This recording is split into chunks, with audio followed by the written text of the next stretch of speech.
Have you ever noticed how some people seem to be doing everything right? They have a newer car, a nicer apartment, the latest phone, vacations that look impressive on social media, and a lifestyle that signals success. From the outside, it appears that they've figured something out that everyone else hasn't. But here's an uncomfortable question. What if many of the people who look financially successful are actually under more financial pressure than those who don't? In today's world, looking wealthy and being wealthy are often two completely different things. Let's look at a common example. Imagine a 29-year-old professional living in a major city in the United States or Europe. They have a respectable job and earn around $75,000 per year. On paper, that sounds like a solid income. But after taxes, healthcare contributions, and other deductions, their monthly take-home pay might be closer to $4,500. Now let's see where that money goes. Rent or mortgage, $1,800. Car payment, $450. Insurance, fuel, and maintenance, another $250. Student loan payment, $300. Credit card payments, $250. Utilities, subscriptions, and internet, $250. Groceries and basic living expenses, $600. At this point, nearly $3,900 is already gone. That leaves roughly $600 for everything else. Dining out, weekend activities, clothing, unexpected expenses, travel, gifts, and because the lifestyle already appears successful, there is often pressure to maintain it.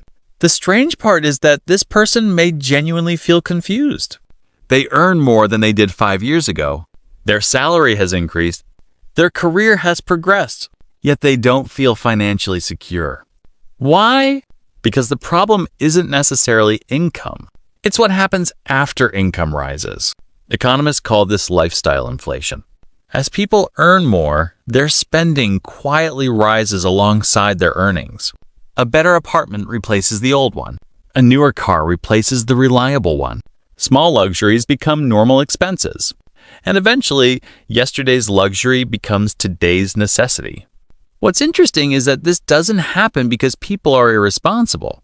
In many cases, it happens because people are trying to match what they believe a successful adult life should look like. Humans are social creatures. We constantly compare ourselves to others, not because we're greedy, but because our brains use comparison as a shortcut for understanding where we stand. If everyone around you upgrades their lifestyle after a promotion, staying the same can feel like moving backward, even when it's actually the smarter financial decision.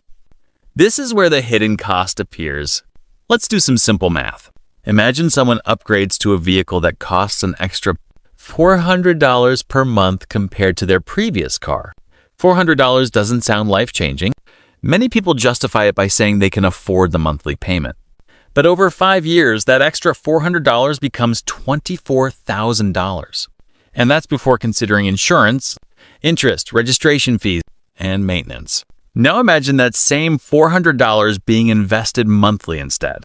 Assuming a reasonable long-term return, it could grow into tens of thousands of dollars more over time. The real cost was never the monthly payment. The real cost was the future wealth that payment replaced. Most financial mistakes aren't dramatic. They're gradual. They're hidden inside ordinary decisions that seem harmless in the moment. The larger apartment, the premium car, the upgraded lifestyle. Each individual choice feels small, but together they create a financial system that requires continuous income just to sustain itself.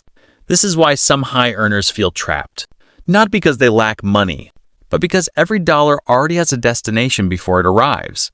The result is a strange paradox. The person who appears wealthy may have very little financial flexibility.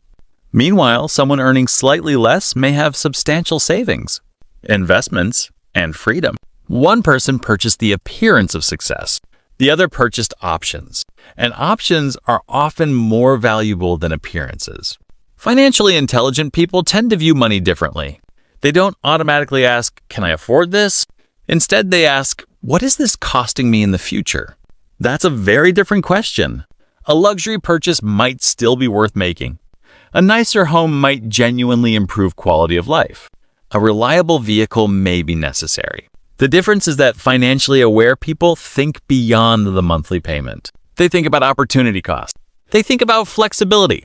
They think about whether today's decision will make tomorrow easier or harder. This mindset isn't about deprivation. It's not about avoiding enjoyment. It's about understanding that every financial choice creates a trade-off, whether we notice it or not. And once you start seeing those trade-offs clearly, many financial decisions become surprisingly simple. The goal isn't to look poor. The goal isn't to reject comfort or success. The goal is to understand the difference between spending money to impress people and spending money to improve your life, because one creates temporary satisfaction. The other creates lasting stability. And in a world where appearances are constantly competing for attention, that distinction becomes more valuable than ever. If you found this perspective useful, consider subscribing for more thoughtful conversations about money, psychology, and long-term financial decisions.